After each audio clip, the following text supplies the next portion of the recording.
there's plenty of guys actually that get killed in this. Yeah, just none of the guys are naked.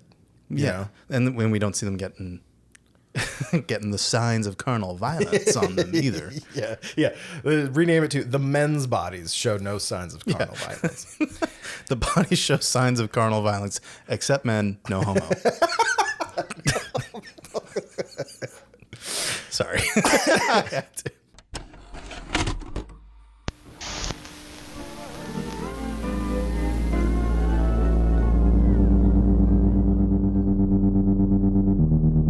What do you know about 2 certified bangers?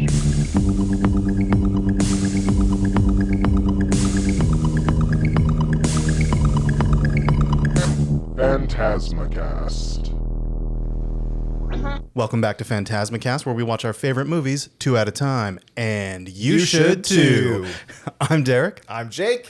And just as a reminder to returning listeners or new listeners alike, that the best way to stay up to date with new episodes is to subscribe to the channel. That's PhantasmaCast on Apple Podcasts, Spotify, or YouTube. And give the video a like if you find yourself having a good time listening to us, well, listening to me flub a line, but then listening to us try to talk. Yeah, try to pitch the episode. If you love that, give it a like.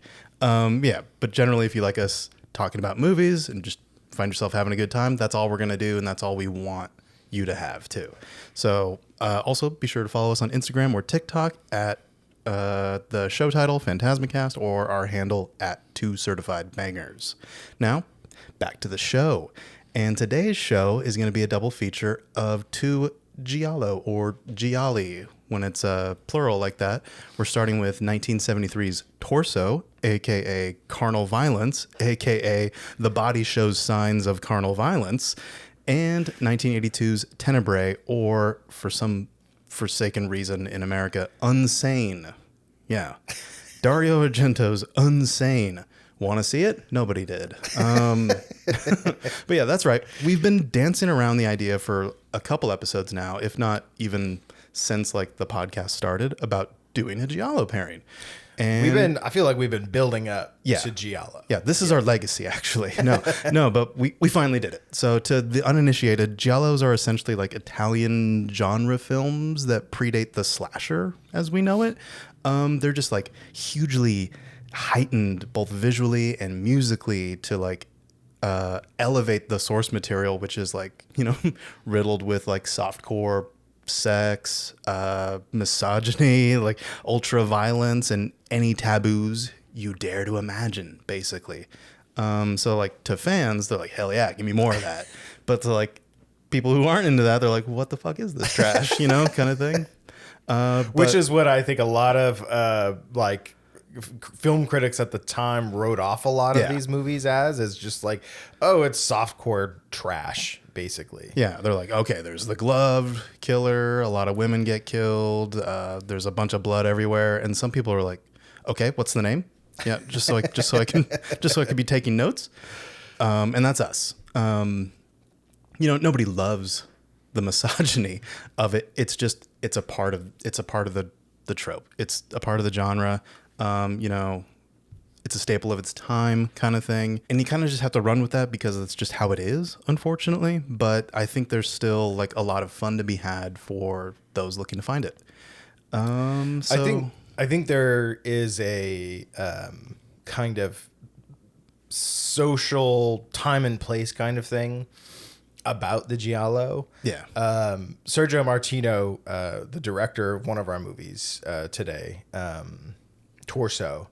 I didn't know this about the Italian movie going audience at the time, but going to the cinema in Italy in the 70s was very much like a social thing, and you kind of get that when you watch Demons. Yeah. And they're like people going to go see a movie at the theater, right? But like there is a kind of like no one went to the movie theater alone, right? They all went with a group of friends. Yeah. And Sergio Martino says like it was on par with like going to the club today. Like that was like the thing like groups of friends did at the time. Okay. All the hot people were doing it.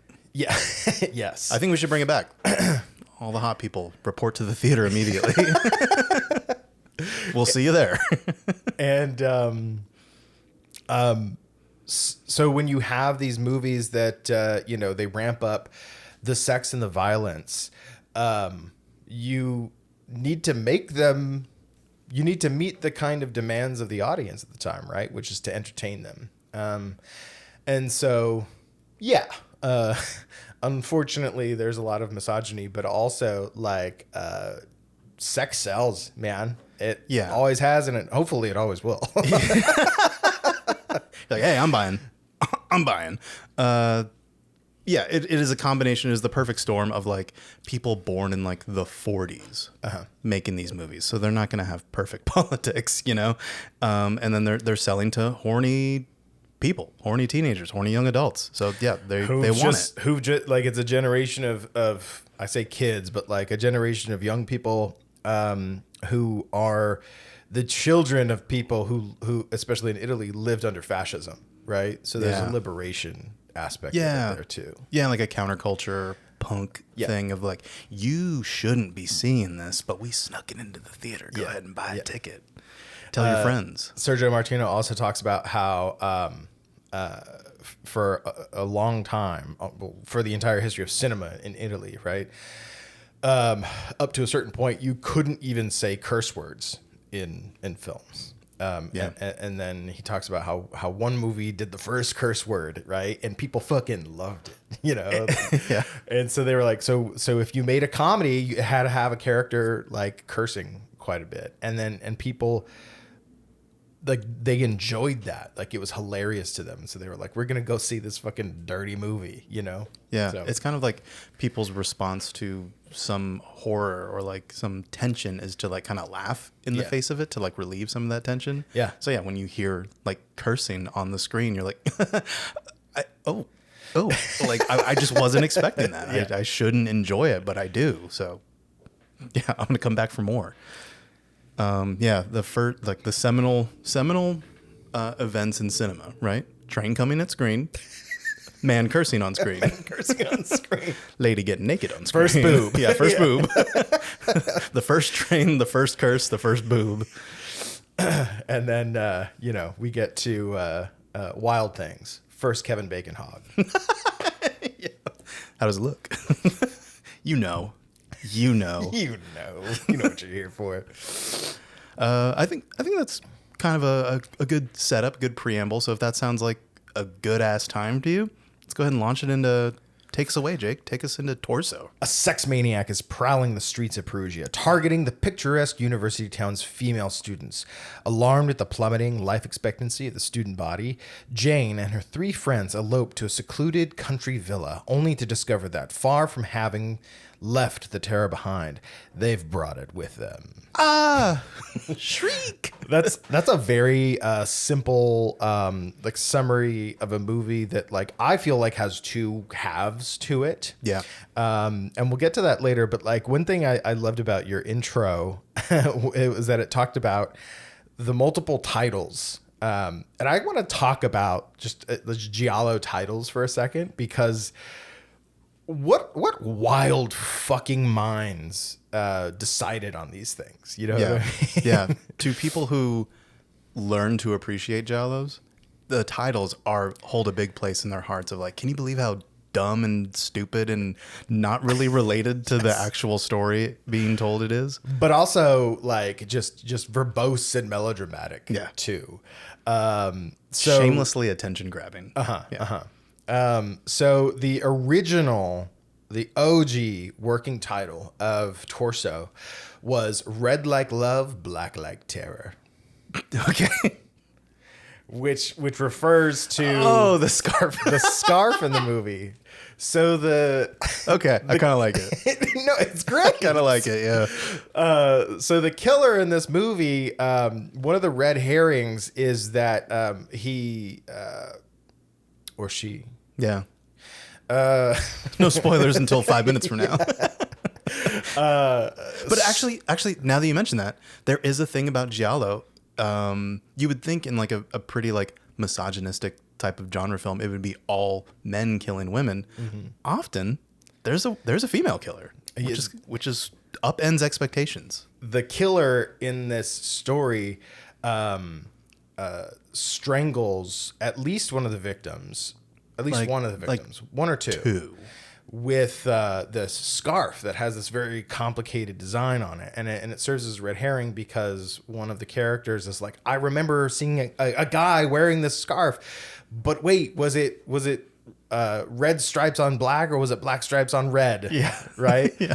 And so, red like love, black like terror refers to that, which, I love the amount of syllables it takes to get a fucking Italian Giallo title out. That's great. But, almost predictably, something that wonderful when it's presented to the money men, to the distributors. They said no.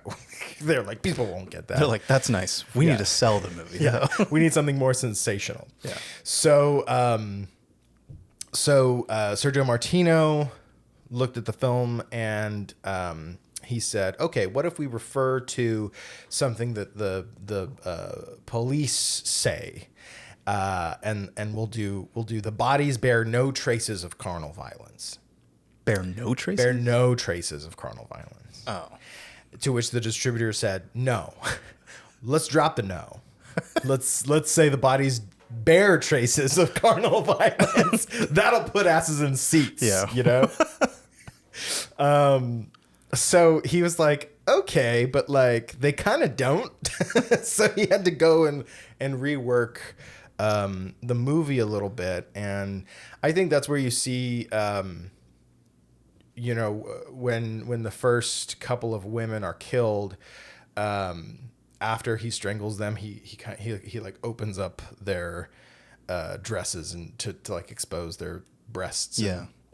And, mutilates their bodies. Yeah. And like, mutilates their torsos, which were, as the American seeing the American title of torso, I was like, oh, so that's where the title comes from. But right. So it like, and again, like after they made the movie, they decided on a title that like really doesn't represent the movie very well. They're let's go even further and call it just torso and not explain that at all.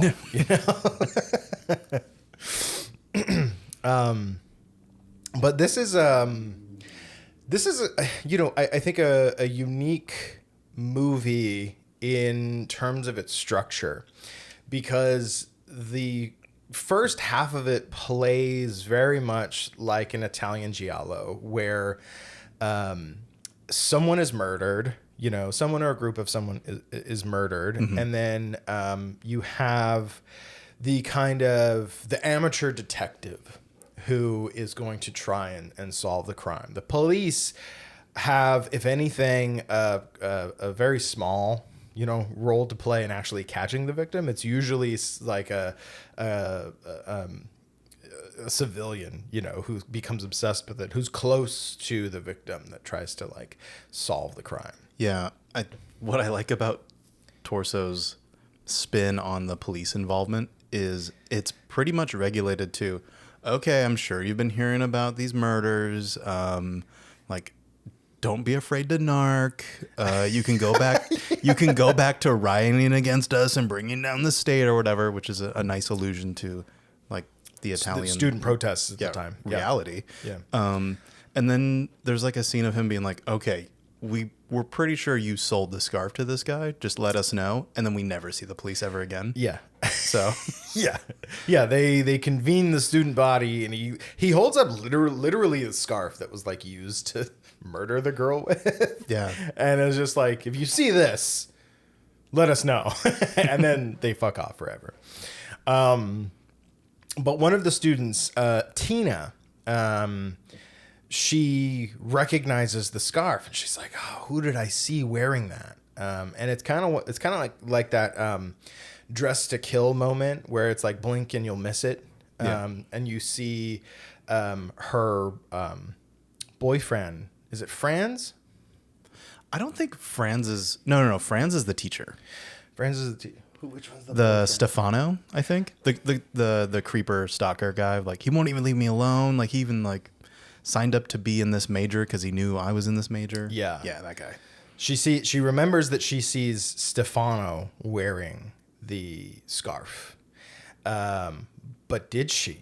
Was it red stripes on black or black stripes on red?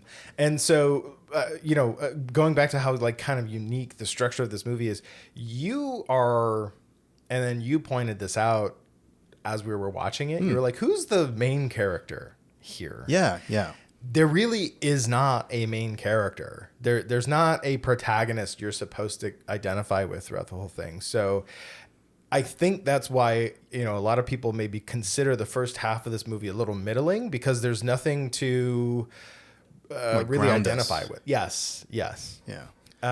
It is seemingly like shifting from one part of the friend group to another until that person that we think we're following gets knocked off. Yeah. We're like, okay. And you're like, well, who is the main character? But then, that's kind of like maybe they're taking a page out of the Psycho book a little bit by making you, follow a character until they get knocked off. And then you're like, okay, well, maybe like who is this? I can appreciate a movie like that, though. Like, I don't need to fucking see a movie that was written by someone who read Save the Cat. And, for that to be a good movie. But you are kind of left to wonder, like, whose story are we watching here? But I think the point of it is more to kind of follow the progression of this, like, murderer's, crazed rampage. Which goes unexplained for quite a bit. Mm-hmm. So it is kind of a huge ask to be like, hey, just bear with me here. We're gonna eventually land on something, and that did bother me the first time I saw it. I was kind of like, okay, can I do just want my simple movie going brain kind of just wants a central character to follow, but the second viewing, I appreciated the break from convention to let us just kind of like pick who we want to like identify with or go along with while all this stuff is happening around them. So we kind of feel like we're part of the friend group, and we're like, dang guys, like one of us could be next kind of thing. Yeah. And then, the kind of jumping around bit also serves to, meet one of the genre expectations of the Giallo, which is, it's kind of the not necessarily like who done it, but like, that one of the people that it's presenting to you as possible suspects is the killer. Yeah. You just don't know who it is. Is it Stefano? Is it the friend's like uncle? Oh yeah, I was like, I can't see you anymore. Yes, yeah. Who like is weirdly like watching his niece undress. Yeah, I can't see you anymore. He watches her undress and he's like, hey, just invite all your girlfriends over to the house. I'm gonna be going away on business, by the way. Don't call. Yes. And then later, when the girls are going to the villa, there's this doctor that comes in and sits in the cabin with them, and you're like, we've never seen this guy before. Is this guy? We saw him one time. He was at the scarf vendor. Yes. Too. Also doing like alluring. There's a lot of leering Italian men in this to place your suspicion onto, and he's one of them because he doesn't say anything. Yeah. Really. And spoiler, he turns out to be an okay guy. Yeah. Actually, he just looks a little too pretty to be a rando, you know what I mean? Yeah. my internal okay, this is not real. This is a bit. My internal misogyny when viewing that was like, smile more, sweetie, because he's so like dour, but he turns out to be a sweetheart. So. Yeah. There's a lot of interesting kills in this movie. And where, if you're talking genre convention, I think one of the things that Giallo, does well and is part of why audiences went to go see them is because you could expect a lot of like really interesting kills to happen, whether they're gory or whether they're clever, or just very hypersexualized, Yeah.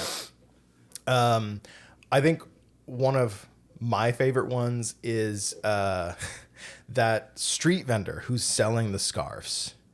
Oh, okay. Yeah. He's probably the only one in the movie who knows for sure who the killer is because he sold the scarf to the killer. Yeah. I think he also represents the end of the scarf killing. Yes. Because I think it was all scarf killings up until then. Because what he does is he blackmails the killer and is like, just pay me off and I'll go away. Yeah. I think it's important for people who haven't seen the movie to know that he looks like Igor in Young Frankenstein. He looks like Kmart Riff Raff, I think. Kmart Riff Raff. Much better. Much better. Yeah. Yeah. But there's a scene where he's walking away. He opens up an envelope and it's got like a fucking fat stack of cash. And he's like, yeah. He's like, dude, I can't wait to get my hair did. And he's got a bad wig, man. And then he turns around and some headlights shine on him. And he's like, oh, fuck. And the car comes and runs him down. And there's this just like gratuitous, like repeated shot of the car, like smashing into his head, backing up and smashing it again. Wild. But like the killer does not have like one method of killing, No. He's kind of all over the place. Yeah, that body didn't show signs of carnal violence. You know what I mean? Yeah, it showed signs of car violence, bro. Carnal.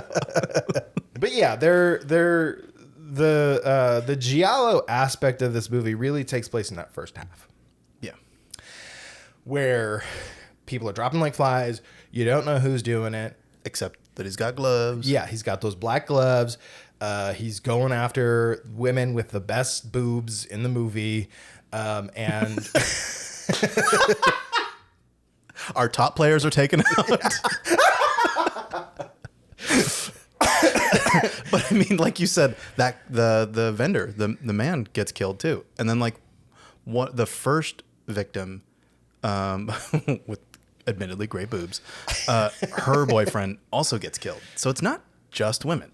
yeah. Which is, again, important to note because of the expectations of Giallo or this kind of movie where it's all women. No. There's plenty of guys, actually, that get killed in this. Yeah, just none of the guys are naked. You know? And when we don't see them getting the signs of carnal violence on them either. Yeah. Rename it to the men's bodies show no signs of carnal violence. The bodies show signs of carnal violence, except men, no homo. Sorry. But I think where this movie really gets a lot more interesting is the second half when the women get to the villa. So they're going to the villa. All their friends are dropping like flies. They've got midterms coming up. They got to go study. Yeah. They got to get out of town. They got to sunbathe nude. So they go to this villa in the countryside. And I think that's where we start to get some semblance of like, okay, here's our main character and it's Jane. And what's interesting about the casting is she was a British actress whose voice was dubbed by with an American voice. And she had been in a handful of Italian films, namely Bird with the Crystal Plumage. Oh, okay, cool. And I always thought that she was like a teacher or something because she's a little older than the rest of the girls. Yeah. But I was like, okay, maybe there's something there to like kind of set her apart from the other girls, you know? But she's definitely, I think, the one we are supposed to identify with at the end. And you get, in this second half of the movie, I think is where, this movie is described a lot as a proto-slasher. This came out in 1973, and this is before Black Christmas, which was 74, and it's before Texas Chainsaw Massacre.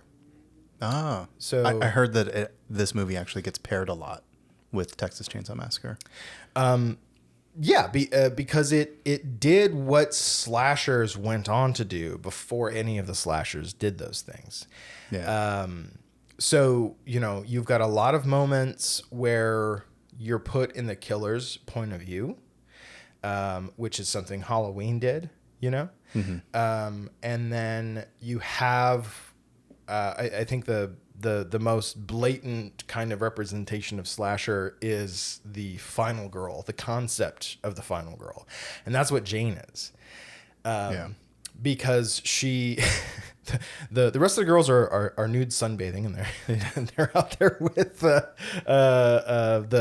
the grocery delivery guy comes in, and he sees all of them, and he just kind of is just like, it's all slackjaw. Yeah, we watched it with like the English dubbing, and the English dubber does this guy no favors.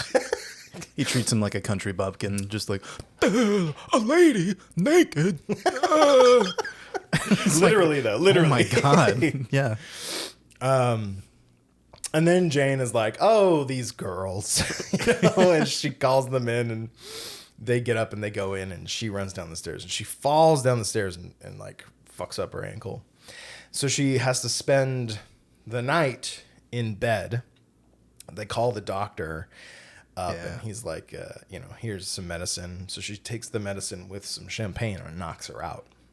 Okay. Yeah. That is a thing that I admittedly missed both viewings, where I'm like, okay, sprained ankle. Like what was the treatment here that knocks her out completely? Pain meds. Yeah. Okay. They must have stronger stuff in Italy. It was a Quaalude. He pulled it out of his like woman treatment box.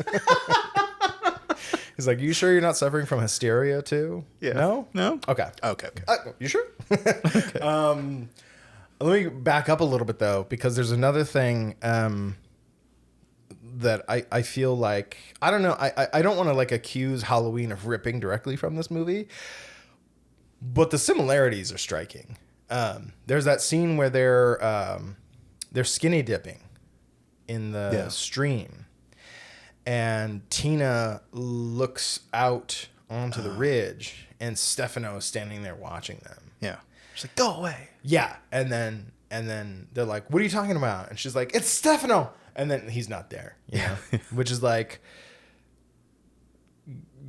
look at Halloween and that scene when the three girls are walking from school home, and Laurie looks ahead, and Michael Myers is standing there outside the hedge staring, and she's like, "Who's that man?" And then Annie and Linda look up, and he's gone. You know, it's like, "Oh, Laurie." Yeah. That's so perfectly like slasher DNA-esque, slasher DNA coded. It's perfect. Yeah.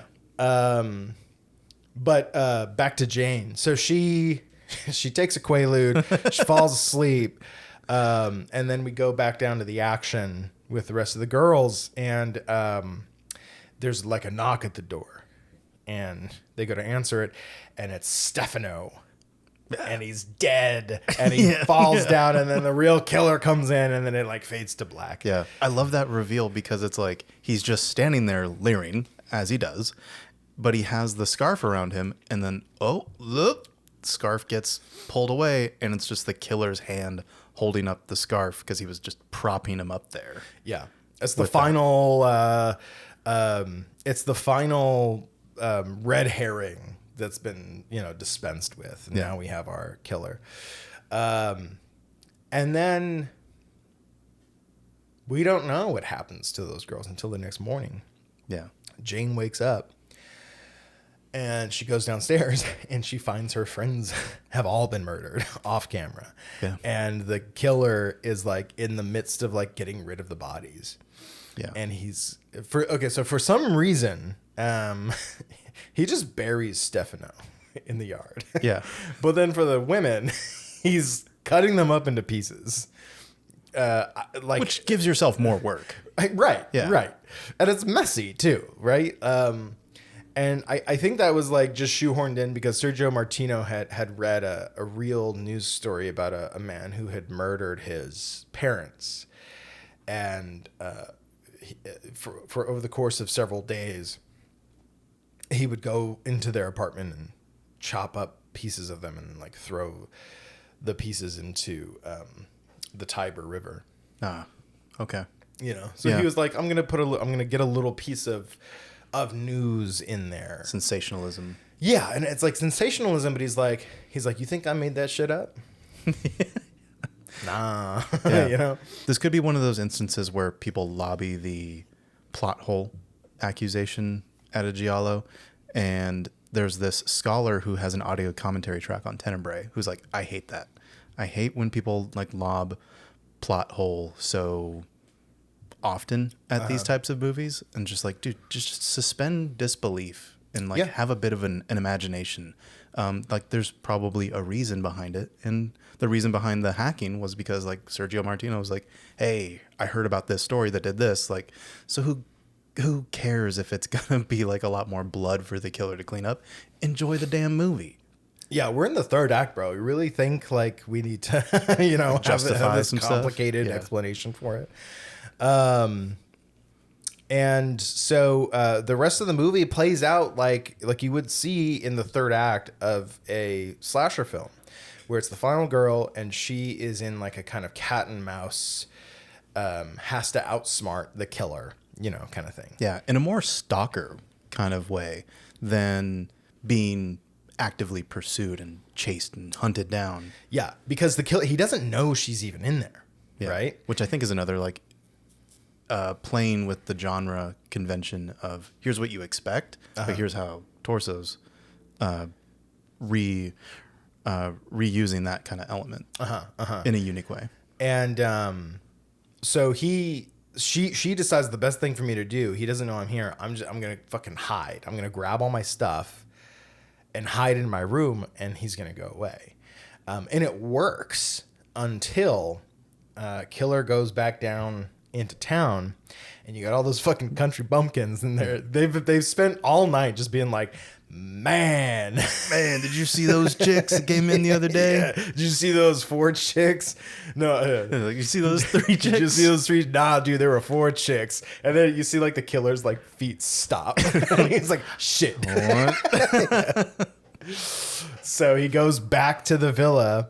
And then that's when you have, I think, the fucking crowning jewel of this movie is that door scene. And that's the scene when I first watched this movie, I was like, Derek, if anything you watch this movie for, it's that sequence. Yeah.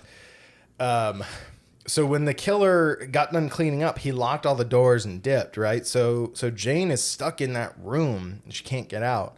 But it's like one of those old school doors where the key is in the doorknob. Yeah.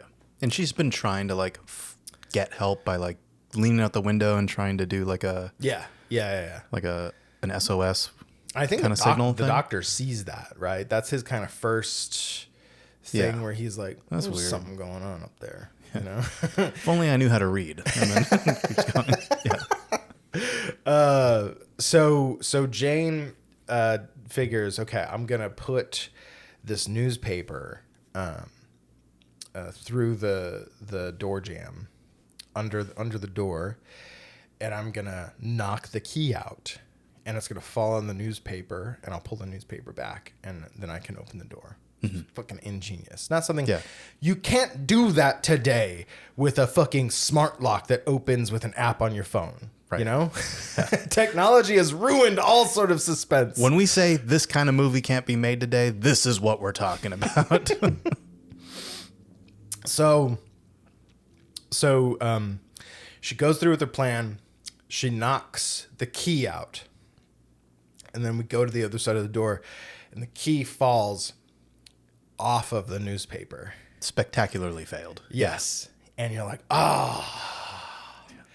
And then a black gloved hand reaches into frame, picks the key up, and puts it on the newspaper. That is perfect. Yeah. Perfect. And she pulls the newspaper in. She opens the door.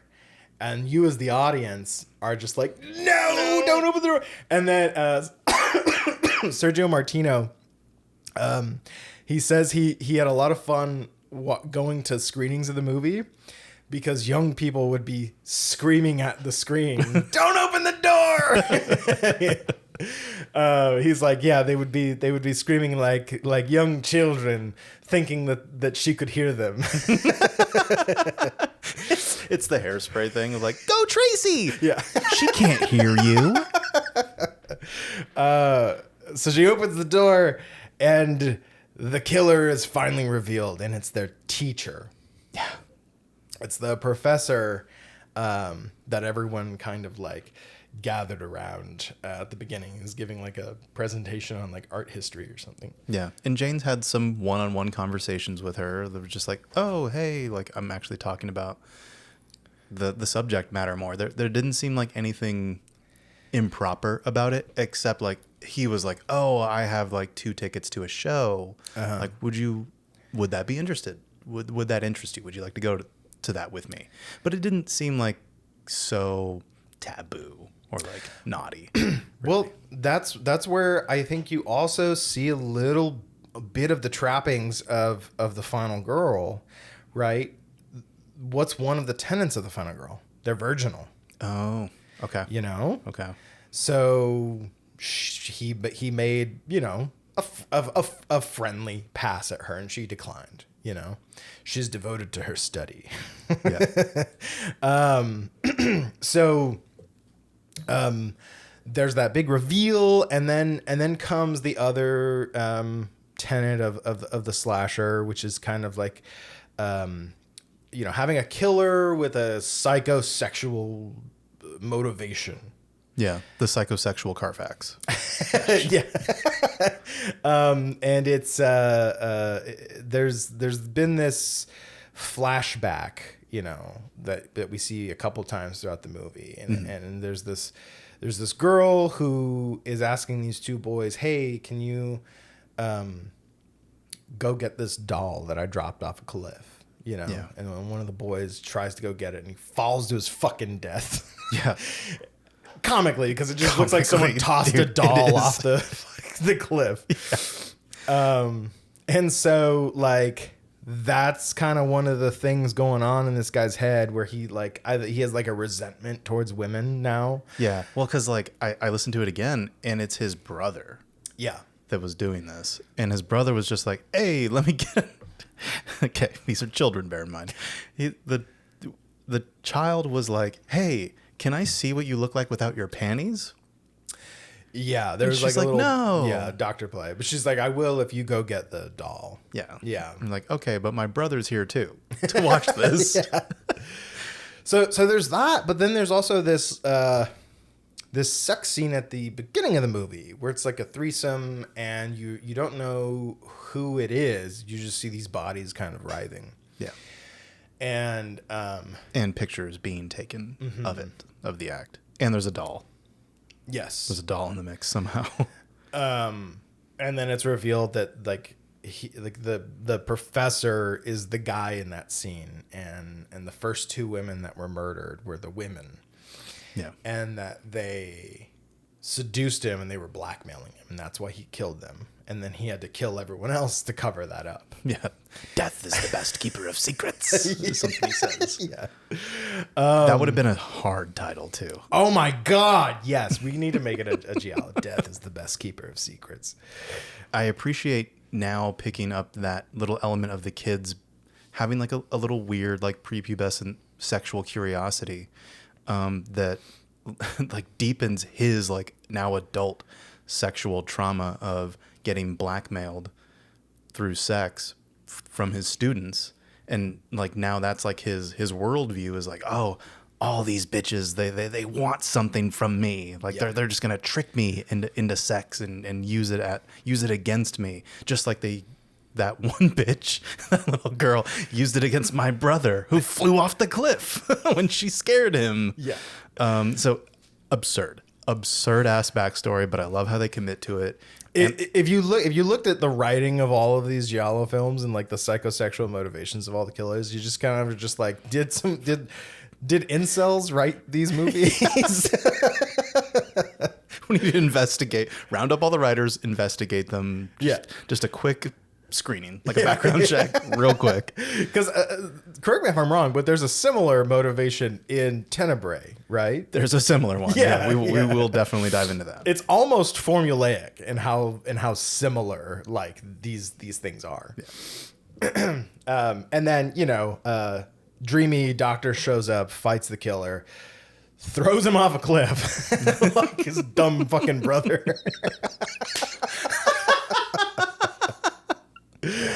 Justice is served in the movie. He zips down his pants. He's like, "You want to see some underwear?" And then throws him off the cliff. Dumb fucking brother.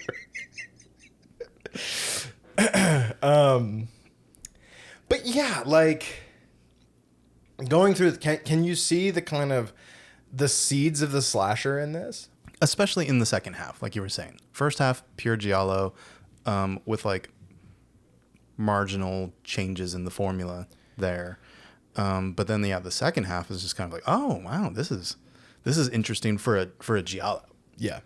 So I can see why like an American like filmmaker would take from that, because the first part is like, that's so European. Like I don't think that would sell all that well in America, because Americans kind of like need more plot. They need a central character to follow. They need something to happen rather than like following like seemingly a bunch of unrelated events or loosely related events. They need a why rather than a bunch of something happenings, you know?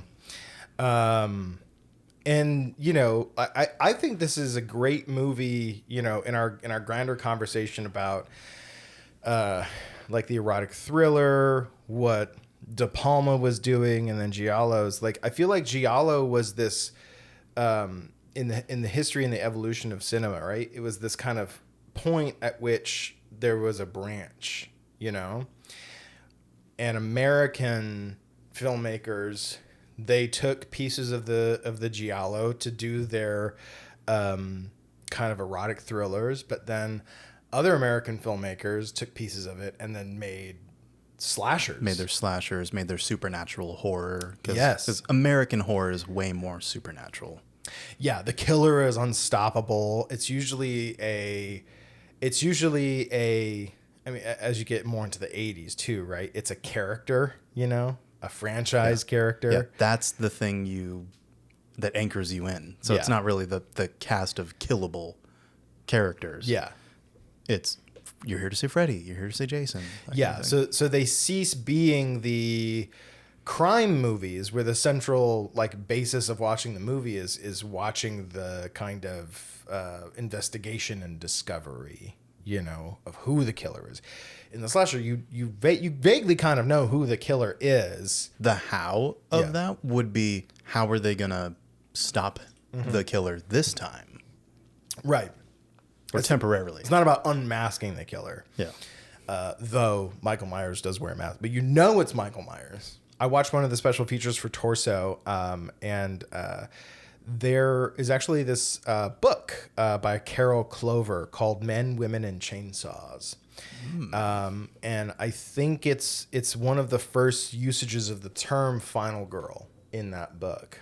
And she goes through, and this is kind of why Jane is and isn't a final in the definition that the final girl is later in time. Okay. But like a key thing about the final girl in American slashers is that is the perspective shift in that third act, right? Because for a lot of the time, the predominant audience of the film is young men, right? The young male audience identifies with the killer most of the time, right? But then you have a gender shift in the identification in the third act when the final girl now is the one with agency and who has to act to outsmart the killer. Okay. Like we've had our fun as an audience member, as an outside viewer. Now, bear with me. We got to stop this. In the reality of the movie. You go from being, you dumb bitch, to get him, you know? So there's that essential kind of swap in identification.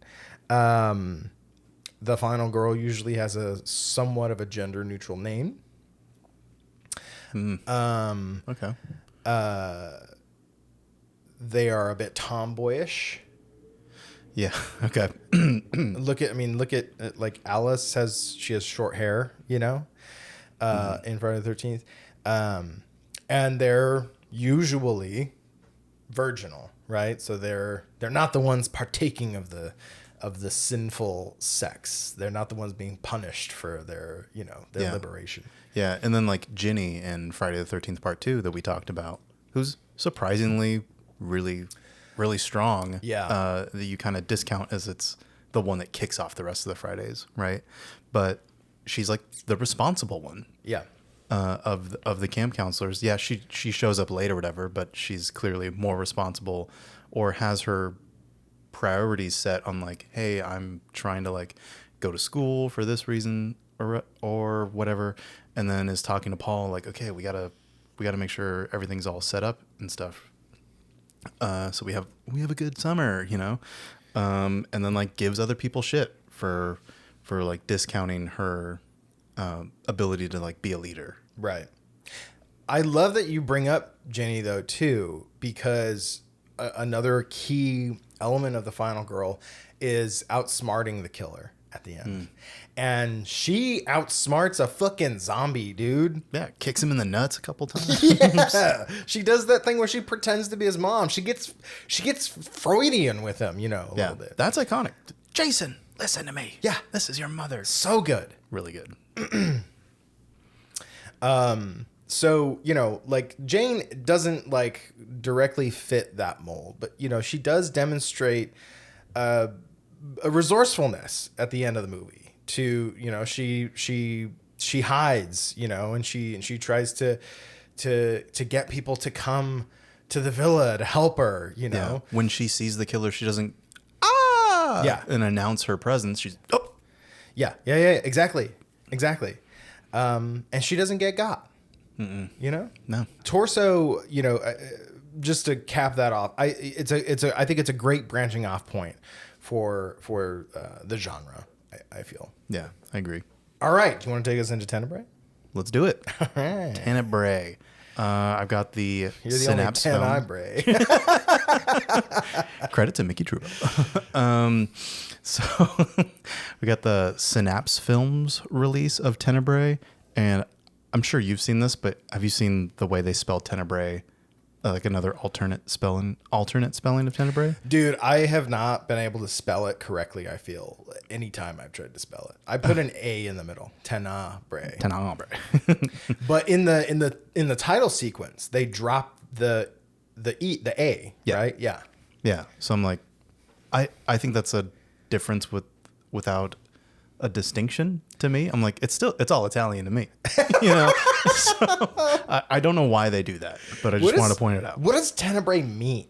Darkness. Really? Yeah. Doesn't mean insane. Which was the US release of the movie, and everyone's like, that was stupid. Even Dario Argento's like, a loose grasp of English was like, what does that mean? That means nothing. Not even insane, just unsane. I feel like like a generous a reading of that is like the darkness is there's a mental, emotional, psychological darkness which could translate to not sane. Yeah. He definitely didn't have any involvement in that. In that renaming. Okay.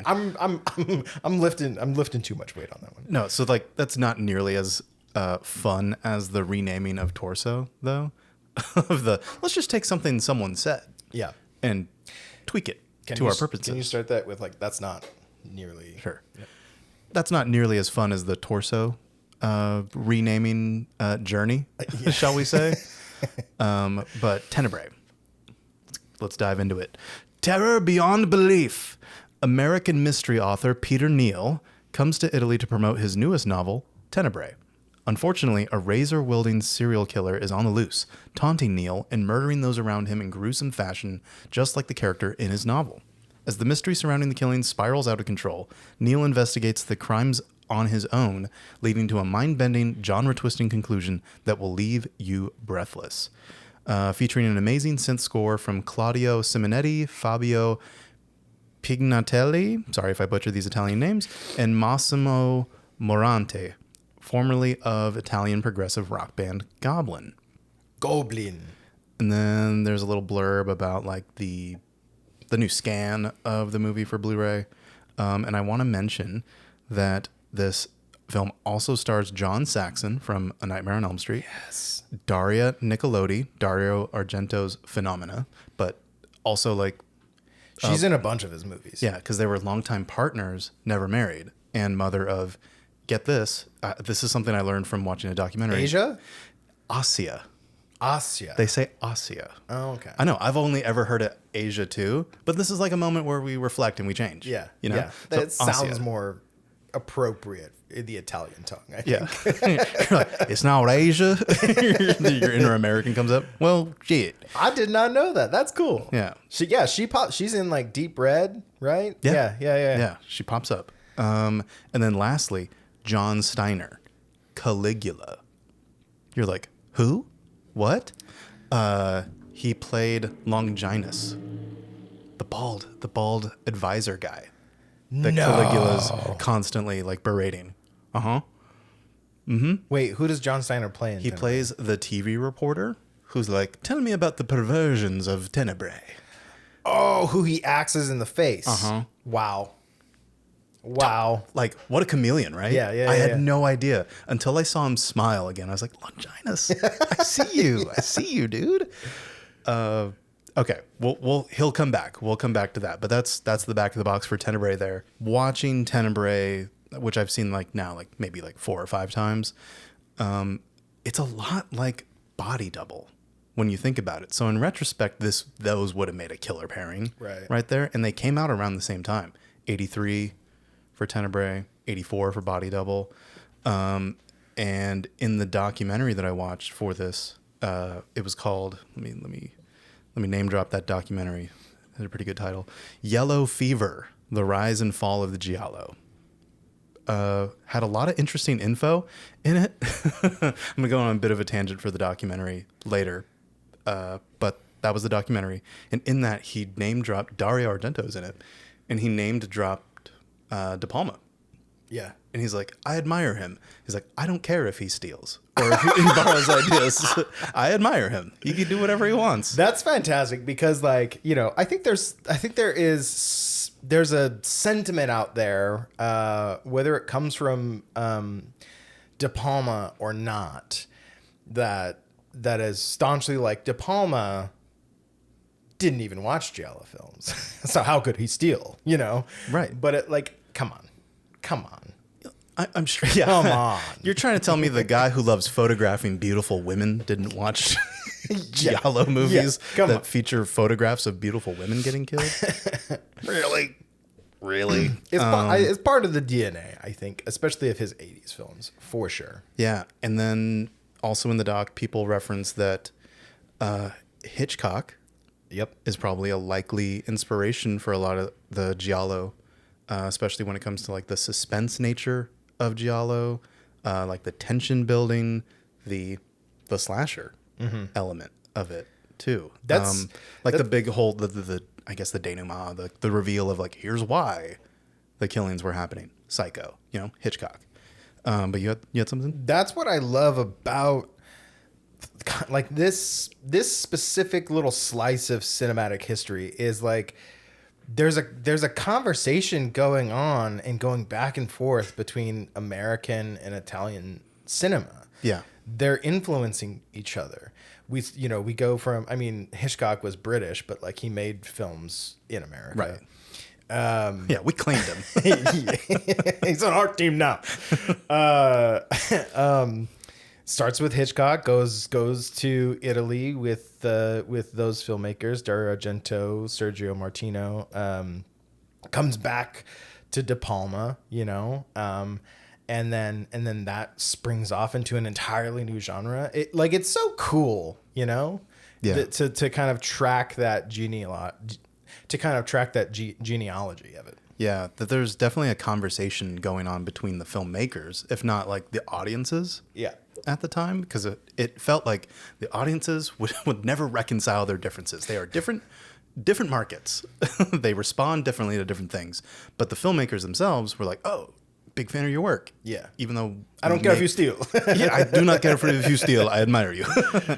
But another big reference point in the documentary is Michelangelo and Antonioni, who did Blow Up. Uh-huh. So like everyone was very inspired by that. An Italian filmmaker doing that. They're like, okay, we're going to pull elements from this. And that was absolutely a huge inspiration for De Palma. Yes. So like, again, they took the Italian said, oh, nice. I'm going to go make Giallo. De Palma said, oh, nice. I'm going to go make Blowout, you know? Yeah. But yeah, the documentary, I'll keep coming back to it, but you should absolutely check it out. There is like a big, it is absolutely talking heads from front to back. Yeah. You know? Is it on the Synapse? Yeah. Okay. Yeah, it's on here. And I wrote this in all caps, bold letters. Holy shit, Richard Stanley jump scare. What? Richard Stanley's in this? Yes, Richard Stanley. Is he just kind of doing this? The whole time? Yes, he is.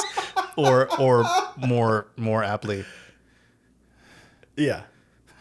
Like, Mickey was like, blink. Please blink. She wanted him to blink so badly, and he refused to. He may have been cleared of his fucking wife beating charges, but he's still a weird fucking guy.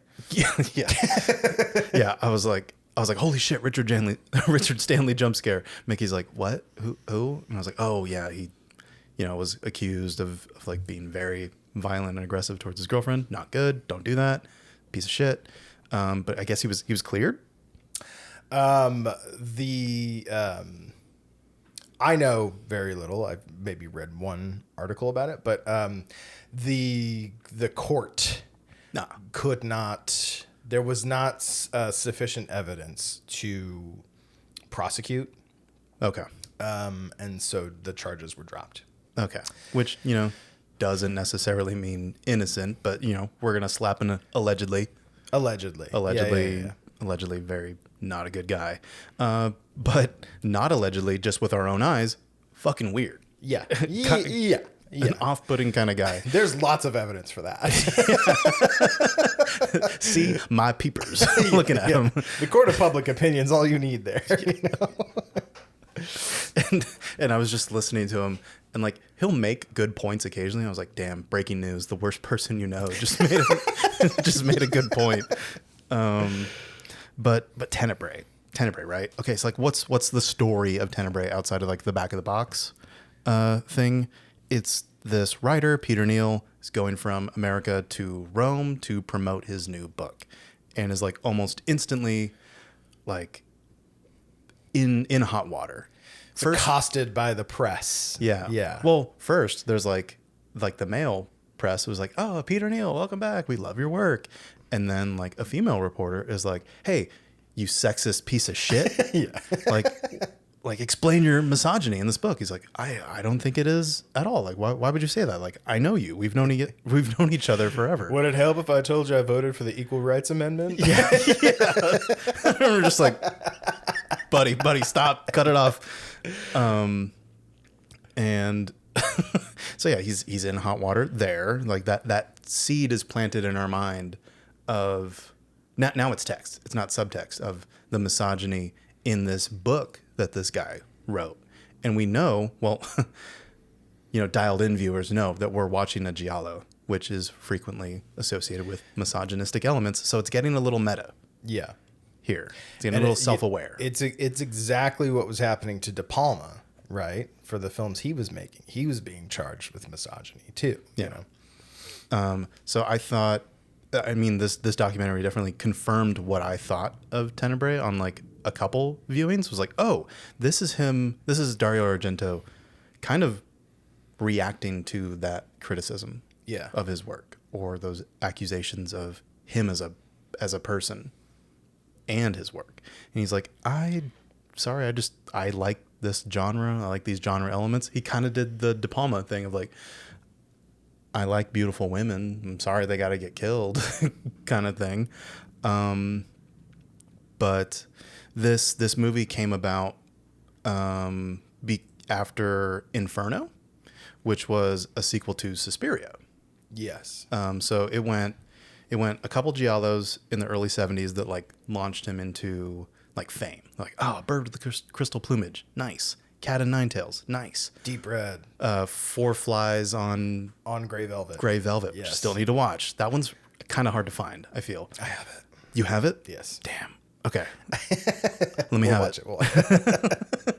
Yeah, Deep Red, my personal favorite. Deep Red is so good. Yeah, love it. I'm angry we didn't do Deep Red, honestly. But Tenebrae is fun. Tenebrae is so fun. We need to find one that matches it. Okay, yeah. We'll do Deep Red and Your Vice is a Locked Room. We'll do another Martino Argento. Okay. pairing. Yeah. We just have like a long running series of Argento Welcome to the Argento Martino Happy Hour. I'm your host. So after Deep Red, people noticed in Deep Red that it was, the gloved killer, the Giallo, but there was like elements of some supernatural stuff going on there at the end. And then Suspiria happened right afterwards. And as we all know, or may not know, that's completely supernatural. Yeah, he started in Giallo, almost defined it, and then was like, I'm gonna do something totally different. Yeah. And then that's what he would do for the rest of his career, I think. So he did Suspiria, and then Inferno, which again is still like a really kind of heady film. And then, so I think what you're leading to, there was a negative reaction to Inferno. Yeah. Right? Yeah. Yeah, because it didn't do as well commercially or critically as Suspiria or the Giallos before that. Right. So I think it was a conversation with him and his producer father. I forget his first name, but it was Argento. Was like, hey, I love you. We need another hit. Yeah. Let's do a Giallo again. And that's where Tenebrae came from, which is like there's none of that supernatural element in it. It's back to crime. Is a real person is a killer, that kind of thing. Yeah. But, he did incorporate bits of reality or his reality into it, of like it featuring a male artist with renown being like hassled about his work and about being accused of being the killer, or at least like inspiring these killings that are going on. And he's like, yo, I'm just here to promote my book. I'm here for the art kind of thing. Like, I am a normal guy who just makes this weird art that people love. Sorry, I'm Peter Neal. Leave me alone. But as we dive deeper into Tenebrae, right? Like the first kill is of this woman who steals a copy of the book of Tenebrae, and the killer kills her by like holding her in place with like the razor blade at her neck, and then tearing pages of Tenebrae and shoving it into her mouth. Yes. Before slicing her throat. Yes. It's pretty overt. Yeah. Right. Of like taking text of this book and shoving it in the girl's mouth before killing her, and then taking pictures of her. Again, Argento takes pictures of murdered women, for the purpose of making a film out of them. Mm-hmm. And that's what's happening in this movie. So you're like, wait, what's going on? Like here, it feels like a very concentrated like reaction to his critics, but is also just like a well-constructed movie on top of that too. So it doesn't crater under that weight of being like, here, you want another Giallo? Here, you want me to do some sexist shit? Here, like, yeah, take it. Yeah, eat it. Yeah, eat it. Yeah. But it's still an excellent movie, I think. And I think there's a key difference between Sergio Martino and Dario Argento in that while Sergio Martino, I think, is a skilled filmmaker and say what you will about the first half of Torso, but I think he constructed a well structured film, I think. Argento arguably was working with bigger budgets. He's a bigger name internationally too. But he is also much more stylized than Sergio Martino. Another one of the killings, which I think is just a fantastic bit of camera work, is there are these two women in this house, and one of them is that female reporter who, you know, was like, "You're the sexist pig." Yeah, her name is Tilda. And then her partner, Marion.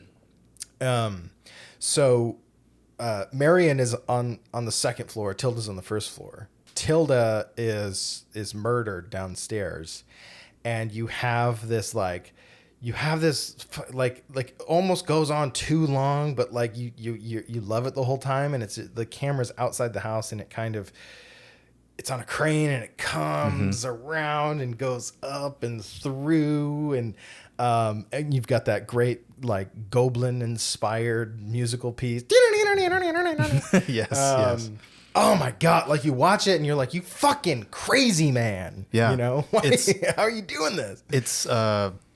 It was noted for being like a very elaborate shot that took a couple days to do. But it's also noted for being completely unmotivated. Yeah. Like it is not the killer's perspective. It is just a roving camera because it looks fucking cool. And who else is doing that? De Palma. Yeah. Our boy. I don't care if he steals my crane shot. I admire him. Yeah. Yeah, no, that scene is fantastic too, because that's the second killing that happens.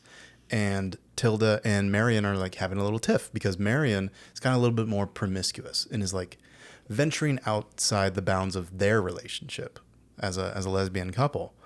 And she just like was like, hey, I'm just gonna have a thing with this guy over at the pinball machine right now. Yeah. And then later is like, you want to hear about it? Yeah. And she's like, no, like I don't want to hear about your like affair with this other guy. Like I'm mad at you. She's also partially naked for this sequence. Oh yeah, she's noted for like her tits are always out. Yeah. And yeah, then she puts on the record that we hear, so it's like diegetically played, and it's that Goblin like banging soundtrack while this crane shot's going up from. We start with Tilda, we go up, we see what Marion's up to. She's DJing, she's got titty out. And then we go over like the roof, and then we end up on the other side of their house. And then finally we land down at like the shot of these blinds, and then we see the gloved hands come up and start to rip open the blinds. I'm like, okay, there we go. There was our expectation finally being met after being like subverted for so long. Yeah. So like even here, a guy who not only like played with the conventions but like almost kind of perfected them is like motivated shots. Who needs them? I just want to do a cool thing and land on this. Yeah. And it works. You know, there's still like experimentation going on in this movie, despite it seemingly being like a repudiation of the critics of his work.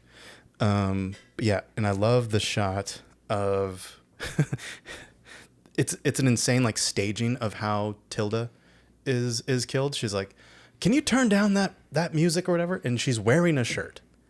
And I swear she just takes off her shirt. She's like, I'm going to get naked to then put on another shirt. And then like mid shirt,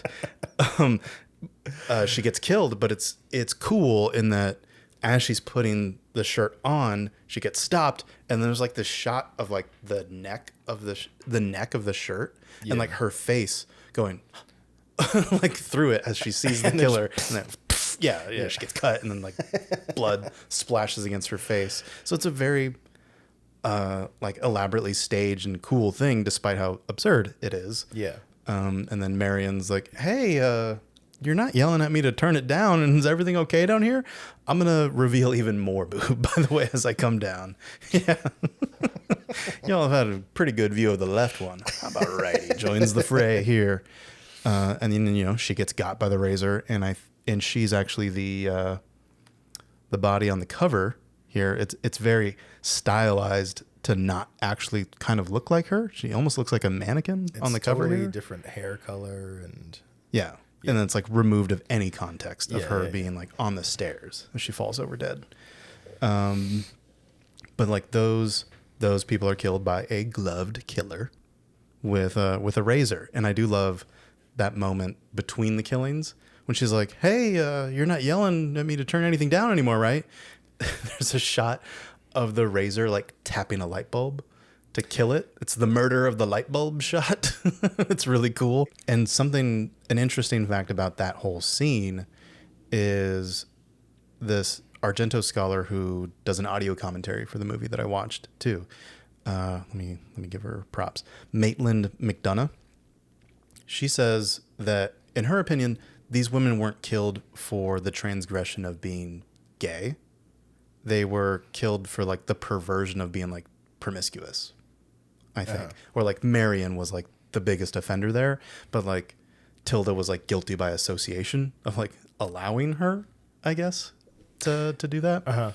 and, you know, as long as we're drawing similarities here, there is a lesbian couple in Torso as well. Yeah. Who are also not killed for being lesbians. They are killed for their promiscuity. Yeah. Or killed to keep the secret. Yeah. Death is the best keeper of secrets.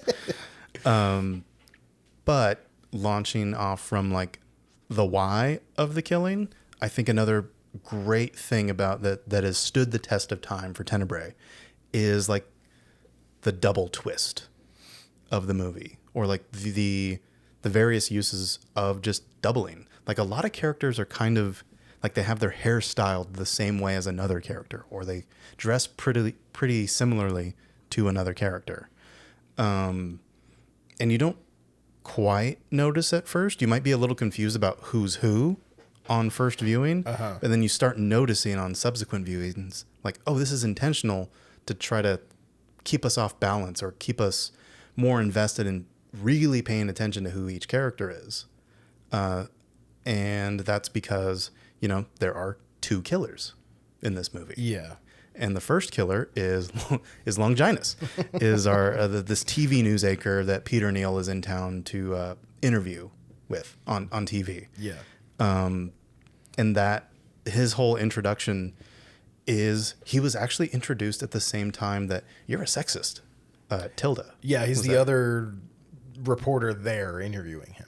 Yeah, he's kind of like a fly on the wall. He doesn't say anything. He's just kind of laying back, watching it all happen. And then there's like this little moment with Peter Neal and his agent, who he's like showing off this fedora that he's like, hey, what do you think about that? And there's like this little back and forth that they have about the fedora. And right in the middle of them in the background is the news reporter kind of being like, hey, when can I jump in? Yeah. And just decides, nope, it's not a good time. And he fucks off, you know? Funny moment about that scene is he's like, won't it slip off your head? It's talking about how he's balding. Yeah. And he's like, what do you mean? And he shakes his head and it stays on. And then later when John Saxon is killed, the hat falls off. No way. Which I think is like just a funny joke. Okay, that is a good visual to fall back on. Remember that? Yeah. So when he meets John Steiner at the news station, John Steiner's like, "Hey, big fan, read all your work, but this thing about Tenebrae." He's like, "Tell me more about like these like perversions and like how you like who should be punished for these perversions? Like what do you consider perversions?" Mm-hmm. And he's like, I never really thought about the themes. Peter Neal is such a funny author because he's like, I haven't thought about that. Yeah. To everything. Everyone's like, what about your work? I don't think about it. I just write it. And he's like, okay. He's like, well, I consider myself, the Longinus is like, I consider myself like a good Catholic, but I'm also like pro-divorce and abortion. Like, and some people would think that I'm perverse for thinking that. He's like, what do you think about that? He's like, let's talk about the book. He's very uncomfortable about it. And to John Steiner's credit, he backs off, you know. Yeah. But, you know, lo and behold, it's later revealed that John Steiner is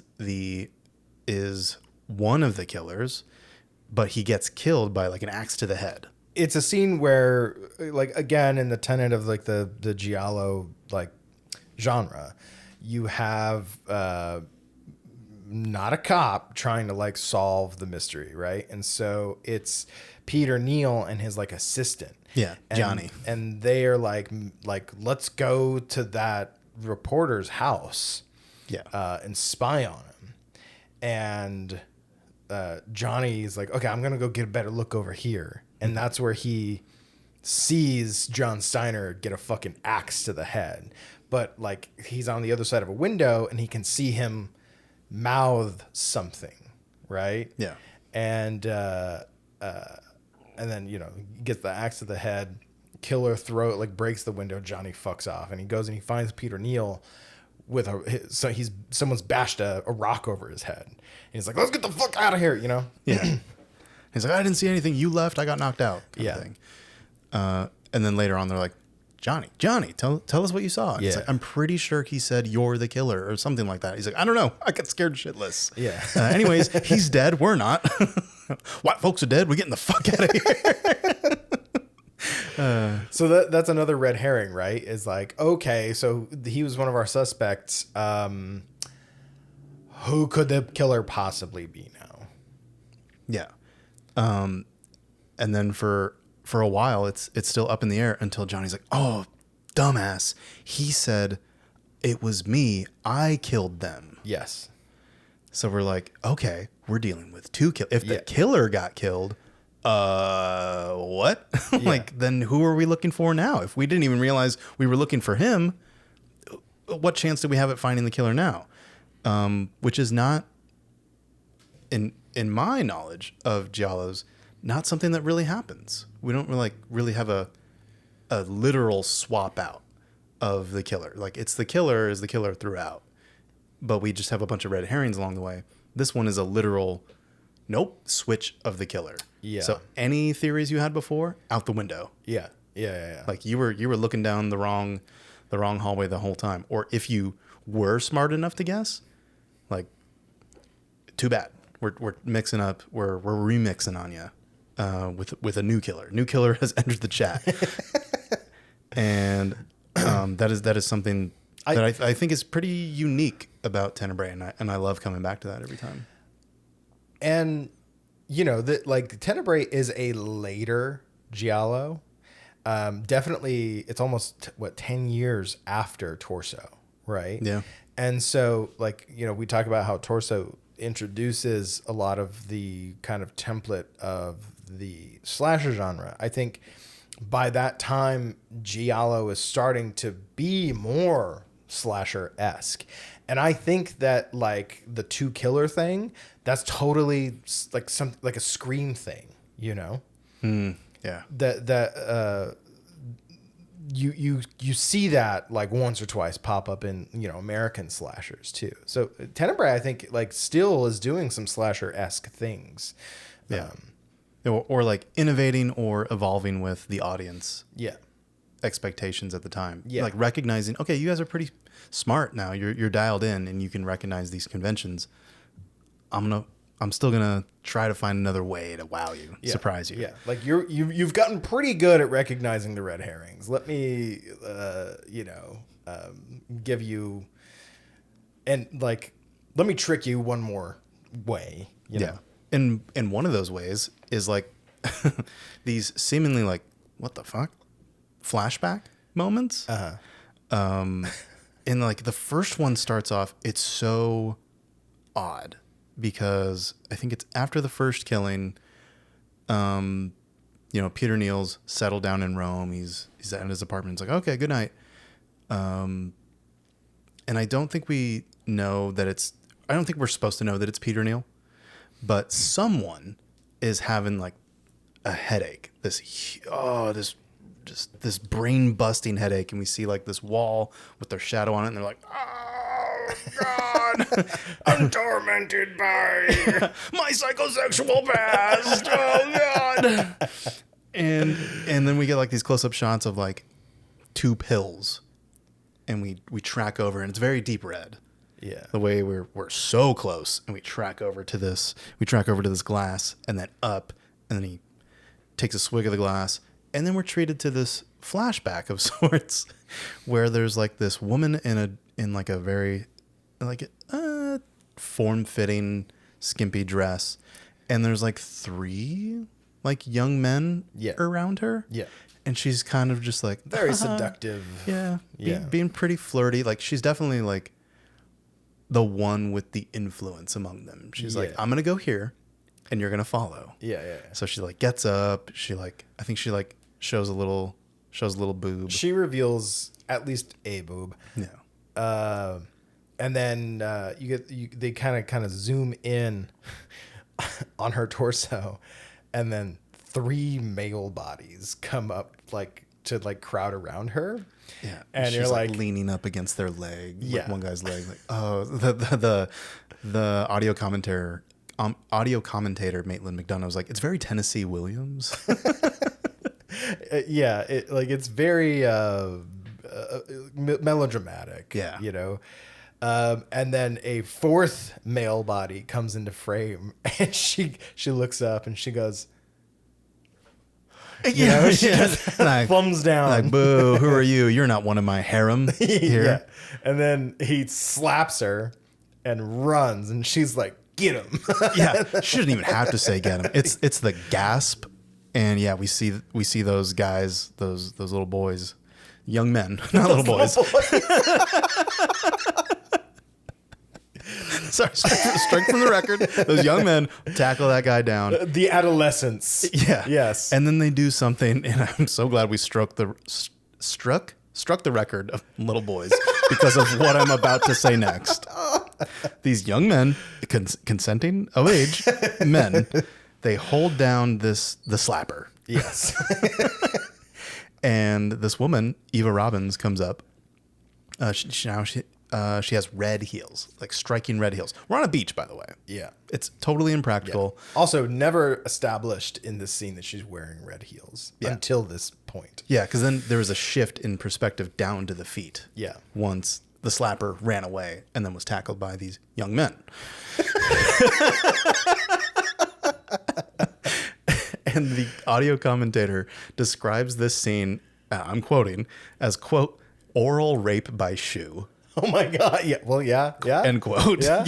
Yeah. And she digs one of those red heels into his mouth. She repeatedly kicks him in the balls as the other young men are holding him down. Yeah. And then she shoves the heel of her stilettos into his throat repeatedly. Yeah, while he writhes in pain.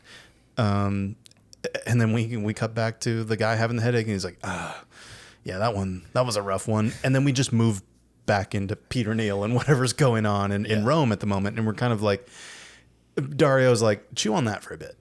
We're just kind of like, what the fuck could that be? What is this? It is like the torso thing of like, what's with the doll? We're just like, what's with the heels? There is this there's this sense with the killers in both of these movies that like women have wronged them in some way. Yeah. And they're somewhat, I don't think the movie says that they're justified, but like it's the killer's justification for targeting women the way that they do. I think another strong component of Tenebrae is the other characters, like just their day-to-day motivations are definitely addressed and cared about in a way that not a lot of like slashers of the early 80s now would care about. Like we were alluding to earlier, like American movies were just like the killer is what we're here to see. All those other people, we want to see them killed. Who cares about who they are? Yeah, they're fodder. But Tenebrae is kind of like, no.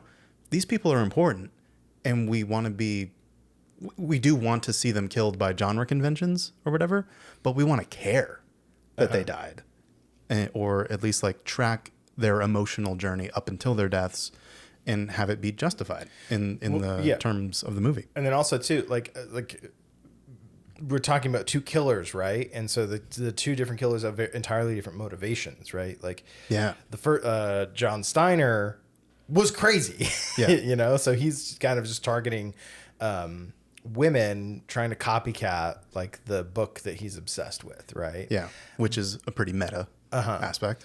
But then the killings continue with this new killer who has a different motivation for things. And the people that are starting to get killed now are close to or in the orbit of Peter Neal now. They're not just random people. Yeah. And there's definitely a reason for that because, and I think we're talking about this because we definitely want to talk about the ending of the movie. So we'll just jump into a conversation about the end of the movie, which is, again, something very strong. And I think will keep you coming back or keep people talking about this movie for years to come because of how just deranged it is, but how much it kind of makes sense. And how character driven it is, actually. So like you said, the first killer had his reasons. He was inspired by Peter Neal's art, by Tenebrae, to like get rid of perversion. And he targeted these women for that. So then that naturally leads you to think, okay, then what's the second killer doing? What's their motivation? And we learned that during the final confrontation. Some things we haven't talked about are Peter Neal's ex-wife, his ex-fiance, Crazy Jane. They have reason to suspect she's not in New York and she's in Rome. Turns out she's actually seeing his agent. What was his name again? John Saxon. And that was a brilliant reveal because Peter Neal comes in to be like, "Hey, I'm just gonna skip town because it's getting pretty hectic. It's getting too hot. Yeah, it's getting too hot. I don't like." Peter want to go play kind of thing. Yeah. And he's like, all right, cool. Yeah. I'll have it sorted out. And then we get the reveal. Boom. Jane was in the room, just like in like a closet or something. And he's like, does he know about us? Like, yeah. No, my love. And we're like, oh man, he's screwing his ex-fiance. That's crazy. And then a scene or two later, John Saxon gets it. And we're like, okay, is that related? And then we get like a couple more harken back to the flashbacks of the woman with the red heels. Yeah. And she gets got in the same way, like a couple knife stabs to the midsection. We're like, okay, those are we're starting to draw some lines here. Yeah. But then at the end, Jane is still alive, but she's been gifted those red heels. Yup. And we're like, okay. In the scene where John Saxon gets it, he's on the ground bleeding out, and you get another like shot of feet walking up, and it's presumably her feet wearing the red heels, and you're like, wait a minute, is she the killer? Did she do this? Yeah. The heels walk up, see him dead, walk away. Yeah. And then there's like a scene with Jane calling Anne, Dario Nicoletti, and she's like, I just really want to talk to Peter or something like that. Like, can we meet, basically? And he's like, I don't know if Peter would want that. Don't call here again or something like that. She's like, okay, I'll be waiting. She's like, doesn't take no for an answer. And we get to the final scene, and she has like a gun out. Oh, and she's like waiting, and there's like this, I need to mention it, there's this incredible sculpture, like very sharp looking sculpture by the door. Yeah. And she's like sitting at a table, gun pointed. She's like getting spooked at everything.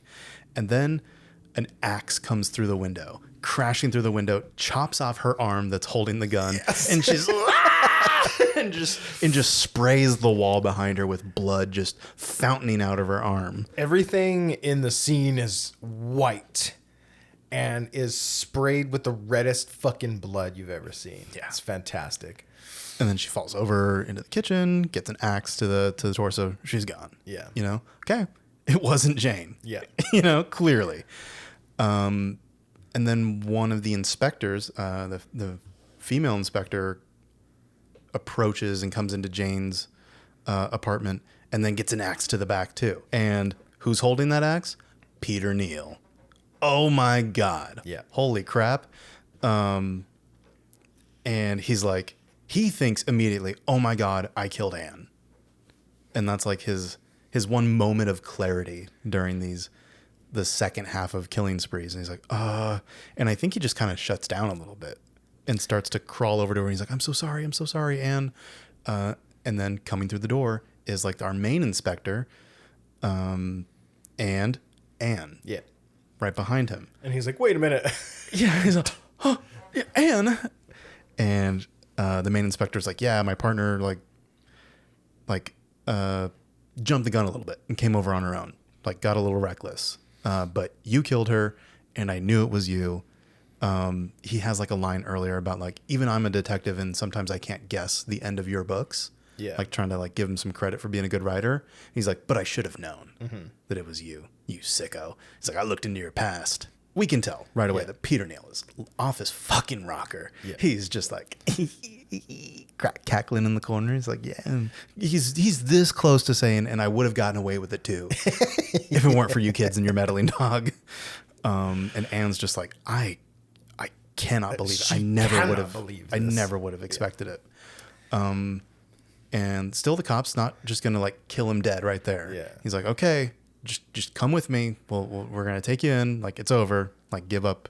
Just give up. And then we cut to Peter Neal, and he has a straight razor at his throat, and he's tongue out, and he's like, and he slices his throat, and it's bloody as all hell. Yeah. And they're like, no, Peter Neal. And then he just drops dead. And they're like, well, and the inspector's like, it's done. Yeah, it's done. Let's get out of here, Anne. And then they have like a little moment, like a little psycho moment in the car of like, where he explains it all. Yeah, he's like, you know, the thing that I told you, and he's like, here's like the psychosexual reason behind it. And she was like, she's just still in disbelief, like, no, Peter would never. But something about it just still doesn't sit right with the inspector. So he's like, I'll be right back. He goes in. And it's like, it's pouring rain too. Very perfect setting for this kind of climax. Goes back into the apartment. He's kind of looking around at the carnage, and then we see him stop. Something's wrong. And then we cut to the overhead shot where we saw Peter's body before. It's gone. It's just a puddle of blood and that little razor. And the inspector comes up to investigate, and he, for some reason, puts his finger in the blood. No, that's blood. You get this shot where he's looking down, you know, and it's like very specifically framed. Yeah, you know, like, that's after we find that the razor was a dummy. Yes. Yeah. And he goes down to touch the blood, and as he goes down, Peter Neal's right behind him. Yeah. Like perfectly framed behind him. And he comes up and he realizes it was fake. Then he turns around. Boom. Peter Neal gets him. Yeah, gets him with the axe. Yeah, he bends down to get a handkerchief with his initials embossed in it. Yeah, and he gets the axe too. But that shot is still so fucking cool. I think when we both first saw this together, we were like, whoa. Yeah.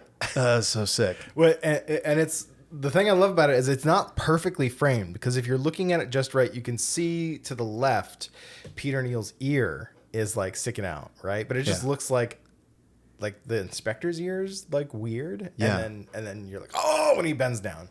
Yeah. Like the way the inspector's ear naturally looks, it has a little room. It's like close enough to his skull where Peter Neal's ear looks like it very much could be his ear. Yeah. So it's a really brilliant way to frame that and not like overdo it. There wasn't like a big music swell either. It's just visually, whoa, yeah. There he is kind of thing. So he gets the inspector, and then Anne is like, okay, he's been gone for a little bit. Let me go check. But like while the inspector is like falling down, I think that's when the sculpture gets knocked over, and then Anne busts in through the closed door, knocks the sculpture over, and the sculpture part of it like comes shooting out and impales Peter Neal, and he's just bleeding out through his torso there, and Anne is just screaming her head off at this whole thing, and she's just like pounding on the door frame and screaming, and then we cut to black. Yeah. And credits. And the Goblin score kicks in again. Ding, ding, ding, ding, ding, ding, ding, ding. What an ending. what an ending. Just a fucking blood drenched ending that, like, you know, like Giallo had its period of gore, right? And I think mid Giallo is like defined by its gore, but like this takes it to another level, I think. Yeah. And there's like a whole closet full of shoes that get dropped in that last moment Yeah. that you care about because the characters are given that care and attention in a way that you kind of don't really expect in a giallo or in a slasher. So I think we just need to give him props. Yeah. For that, for coming back to giallo after trying to do something different with his more supernatural films. Yeah. And then being like, okay, here's another giallo, but it's not like the giallos before. So he's still like, I want to do something different, but still like meet your expectations as an audience. He still is innovating in that space. Yeah. And that's, you know, that the killer isn't dead kind of thing becomes a trope in slasher, you know, where you think you got him, but you do a double look and he's gone, and then he's right behind you, you know. Yeah. Or like what you were saying with Scream. Several killers. Yes. When we thought there was just one. Mm-hmm. Mm-hmm. All right. So that is kind of the end of our Giallo summer. Yeah. The Giallo summer, all summers, must end. You know, like I've said it before, but like, you know, looking at the kind of the last 3 episodes, right? Starting with our erotic thriller conversation, going into Bound and Love Lies Bleeding, going into our De Palma films, and now this. I think, you know, there's just a really exciting lineage to trace back. And you know, if we wanted to, we could go even further into like films of the 40s and how they influenced Giallo. Yeah. It's a rich vein to tap, and we'll definitely do more if this strikes a chord. And hell, we'll do more even if you guys don't like this. Actually, to be honest, to be perfectly honest. Yeah. I just am a huge fan of genre, you know, and some people might look at genre and go, well, that's too much of a box to play in, but like it really isn't, because if you look at Giallo, for example, it's something that like evolved with time and evolved in conversation with like a lot of different filmmakers, and it's not high art. You know, it's not real, but it is something that was done as pieces of entertainment by artists who really wanted to thrill an audience, and to see how things kind of changed over the course of, I don't know, we went from the early 70s up until, you know, a movie that just came out, you know, and to see that evolution over time is thrilling to me. Yeah. And there's just so many of them too. So like the genre label of like, that is pretty much putting it in a little neat box, a little category.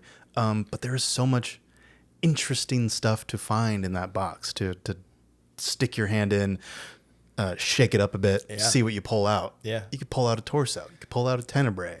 You could pull out what is it? Your vice is a room. Your vice is a locked room and only I have the key. That's so sick. Such a cool... And coming to theaters soon, Death is the Best Keeper of Secrets, written by Jake and Derek of PhantasmaCast. Please be sure to subscribe. Yeah, I mean, there are. I think we picked a couple of the more like stylized giallos, but there are some that, if you go back far enough, are just straight more like crime films, especially Dario Argento's earlier ones.